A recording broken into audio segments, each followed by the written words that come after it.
Professor Wijesinha, a draft policy on reconciliation coming out of the Office of the President's Advisor on Reconciliation. How does it complement or support other reconciliation-related government mechanisms? Well, I don't think any other mechanism exists specifically for reconciliation. There is the Lessons Learned and Reconciliation Commission, which made a report, which of course is now subject to a lot of controversy. Because I think there are efforts to emphasize some aspects of it more than others, especially in Geneva at the moment. Our own efforts were really based on a conference we had a few months back, and at the end of it there were suggestions that we really need a national policy. So I went ahead with people who had been involved in organizing that, and had a series of discussions and consultations, which also took a lot of input from the work I have been doing in the North in setting up reconciliation committees at district and divisional level. Now these of course have had the full support of the government people involved, the governor, the district secretaries. So these I think have been going quite well because they brought up a lot of issues which I think public debate and discourse doesn't go into very much. So on the basis of all those suggestions, what came in at the discussions we've had, we drafted the policy. I had a lot of assistance from some of the members of my Reconciliation Youth Forum, in particular Salma Yusuf, and who also did a lot of study along with Pushpi Veerakoon of other models in other countries. And so we did this draft, had a lot of discussions, and then about 2.5 weeks ago, I actually sent it to all leaders of political parties. Of course, I had sent it to the president initially, and he said, go ahead. And then I sent it also to a lot of the people of the discussion groups I have been working with. You know, for instance, there's a cross-party group which includes NGOs called the Council for Liberal Democracy. Then we have religion, education and pluralism. We have a civil society partners. So people who are interested in reconciliation, I sent this to. But then I think what happened is that one newspaper heard about it and rang me. And I thought hard and thought, no, this should not be confidential. There's nothing, secretive about it. So I told that particular editor, I'll send it to you, but I will send it to all papers as well. And then, of course, it became a wholly public document, which is a good thing, I think. But the first consultation I'd actually planned to the people outside the group that formulated it was scheduled for the 19th. And I had asked people to send me their reflections before, if possible. So, like, you're hoping to finalize the document sometime in the near future? Well, I would hope so. I mean, the reactions so far have been very good. Obviously, you can't expect everyone to agree with everything, but I think most people who've seen it have said it's a very, very balanced account. Now, does the draft document have any bearing on what's happening at the UNHRC sessions in Geneva at the moment, Professor? Well, I think very probably it was mentioned there last week because some people had been involved in formulating it, had been to Geneva. And I think, I don't know what the reactions were like, but I think it's particularly important, and I hope it can come up, simply because I think it makes it clear that reconciliation is the business of Sri Lankans and we are concentrating on it.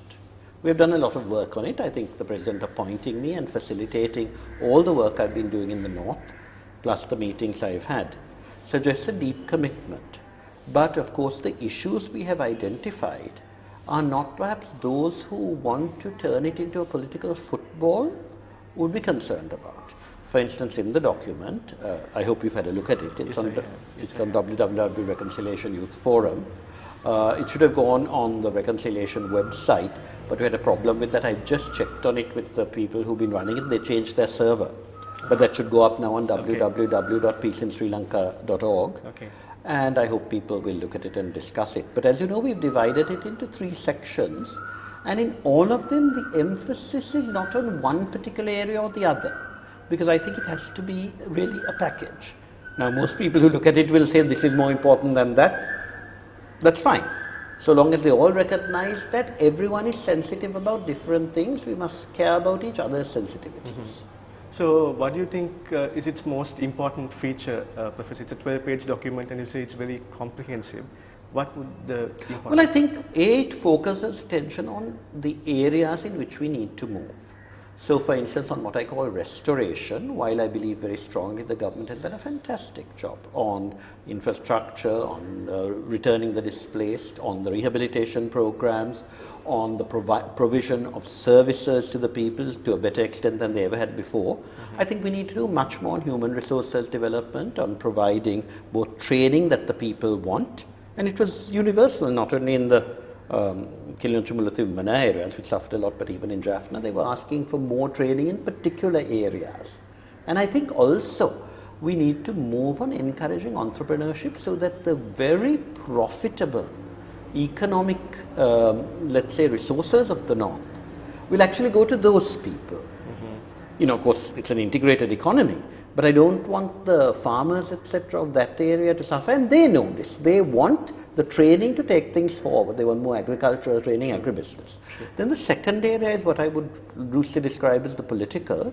And again, there's a lot of emphasis saying this is about devolution. It's not only about devolution, it's about empowerment. We have to empower our people. And I think we need to recognize that there are, in a sense, three layers. One is the fundamental layer, which is where the people really have their lives affected by decisions being made, and we must give them the opportunity to participate and input, and in particular for things like education, health, transport.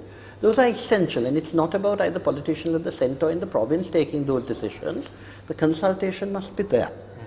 Then, of course, there is the provincial level, and I think we need to streamline the provincial administrations. For instance, there's a lot of chaos about what's called the concurrent list, and it makes a lot of sense to streamline it, put whatever is appropriate to the province, other things to the centre, and then decide what concurrence means. It doesn't mean one takes precedence over the other. It means there must be discussion before you resolve things. Sure.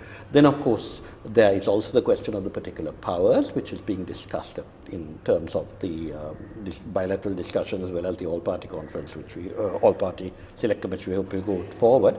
But there's also the fact that when you take decisions at the centre, they must have much greater input from the provinces and have safeguards. You see, one of our biggest problems was majoritarianism that led, I think, to decisions which were not meant to be anti-anybody, like the Official Languages Act was initially meant to dethrone English. But in the process, because of political rivalries, it turned anti-Tamil, which was terrible. Similarly with, what's the thing? The positive discrimination with regard to university entry, which was a very bitter pill, because it was very badly implemented. But the original concept that the more deprived areas should have greater advantages is actually a concept accepted all over the world, but you must also then make sure there's provision for the others, which we never did. So those are areas where any decision made of policy at the centre must have greater input from the provinces. There are several ways of doing this. One, of course, is the most obvious one of a second chamber, which allows greater representation. But we also need to integrate the Tamil community into decision making through more executive power at the centre. Sure. Then the third area is the area of what some people call restitution, and you know, they're going on and on about war crimes.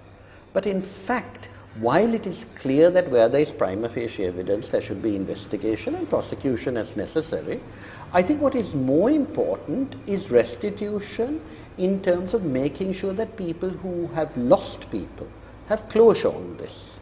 So that you need to have very clear identification of who perhaps has gone missing. Mrs. Charles, the GA in Vaune, is doing an excellent job on tracing children.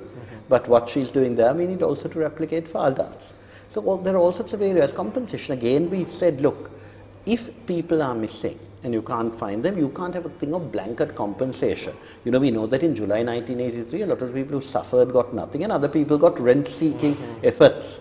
But what we have suggested is where families have been deprived, there should be more positive ways of financial support in job creation, not handouts, for the rest of the family. So, you know, widows and so on, there should be strengthening of a system that gives them livelihood when they've been deprived of livelihood because of debts. So those are areas where I think you need a comprehensive pattern. So it sounds like the draft document is striking all the right chords. About the process of implementing it, Professor, what would be the first steps and how would you like to see it being implemented now? Well, as I've said all along, I think you need a Minister for Reconciliation. I think it needs to be a senior person who is capable of coordinating the work of several ministries. I don't think it helps at all to have what we had last time for the interim recommendations, which were excellent recommendations, which was what was called an interministerial committee that never had very strict reporting obligations. Now, one of the things I've done with regard to the Human Rights Action Plan, which, as you know, I was secretary when we prepared it, and let me say, I think without me, we wouldn't have gone so far, because we moved very quickly. But then, because there was a hiatus and no ministry, it took a long time to get cabinet approval. Now it has got cabinet approval, and my former minister, Mahinda Samarasinha, was put in charge of the interministerial committee, and I'm glad that he has enough trust in me to make me the convener of the task force, because frankly, he knows how efficient I am in terms of working with people. And of course, the way I work with people is I find people better than me to actually do the work. So I have this wonderful collection of people on it: the present Secretary of the Ministry of Justice, the former Secretary Ms. Dara Vijay, the head of the NCPA, all of whom I know are amongst the most efficient public servants we have.